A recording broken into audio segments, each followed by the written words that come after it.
Hello again, this is the Pencrest High School AP Physics 1 video series. This is video 6D, Collisions in One Dimension. Now we're going to look at applying the conservation of momentum to various types of interactions. We're going to begin with one-dimensional collisions. One-dimensional means that the objects are constrained to travel in one direction, or its opposite. We know that already. As we did with kinematics, we'll start with horizontal or x-direction motion only.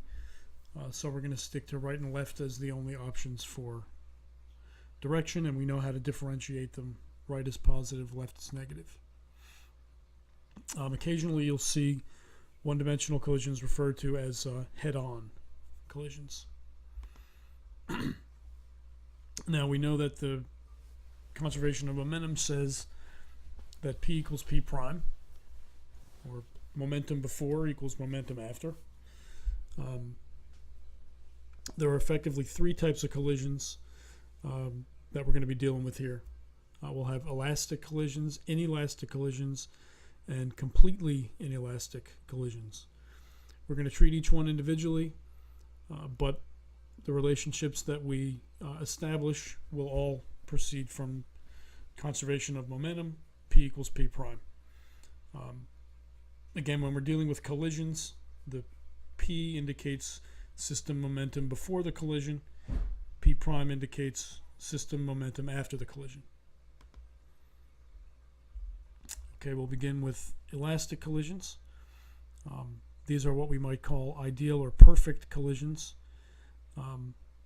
Momentum is conserved in elastic collisions, but the defining characteristic is that the kinetic energy is also conserved. So there's no energy lost in the collision. Again, this is not a realistic type of collision. No such collision actually exists, but it's similar to the frictionless surface or the massless frictionless pulley. We can idealize the collision and model it this way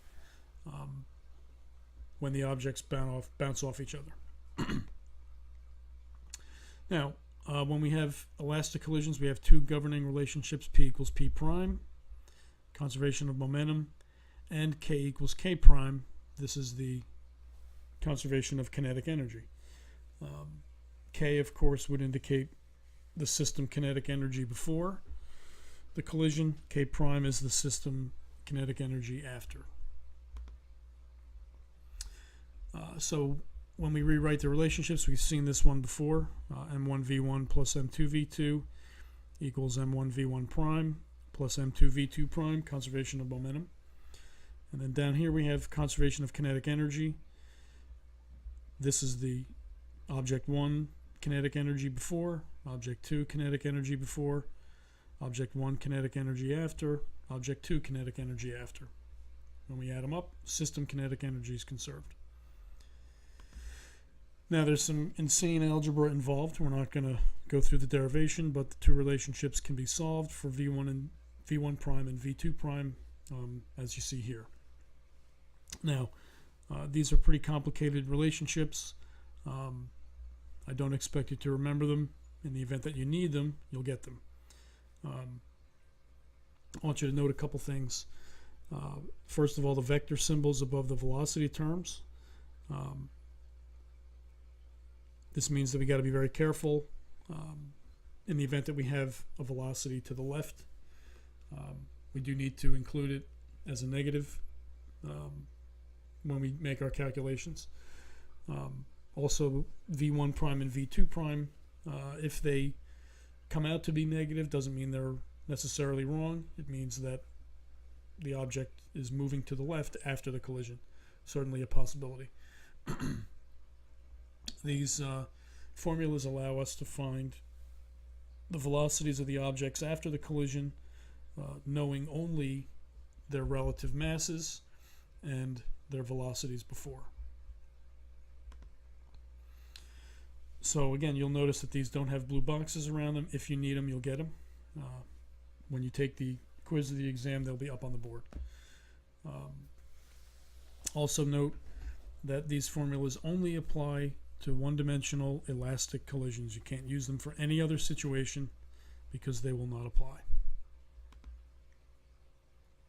We can also solve for the impulse on either of the two objects. We know that impulse delta P is m times delta V. So here's the impulse on object 1 and the impulse on object 2, final minus initial velocity, times the mass in either case. We'll find that the impulse on each of the objects is equal in magnitude and opposite in direction. This is a direct consequence of Newton's third law, which deals with action-reaction pairs. Object A pushes on object B, B pushes back on A, equal magnitude, opposite direction. We multiply that force by time to get the impulse.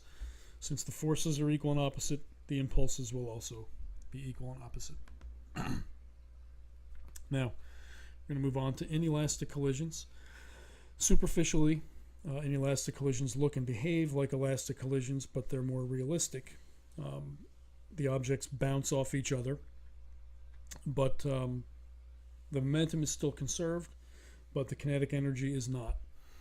In a realistic inelastic collision, the objects are deformed a little when they collide, so they squash a little bit, and then when they bounce back, after they bounce off each other, they will have somewhat less kinetic energy than they started with.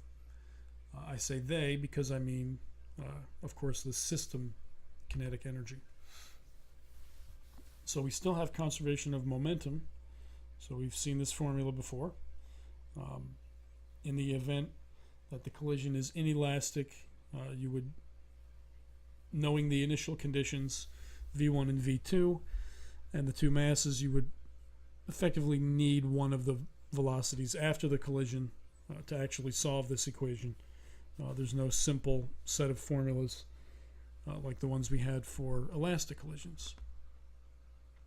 We can also evaluate effectively how elastic the collision is using a quantity called percent elasticity, very simply defined as K prime over K times 100. K prime, system kinetic energy after the collision, over K, system kinetic energy before, times 100.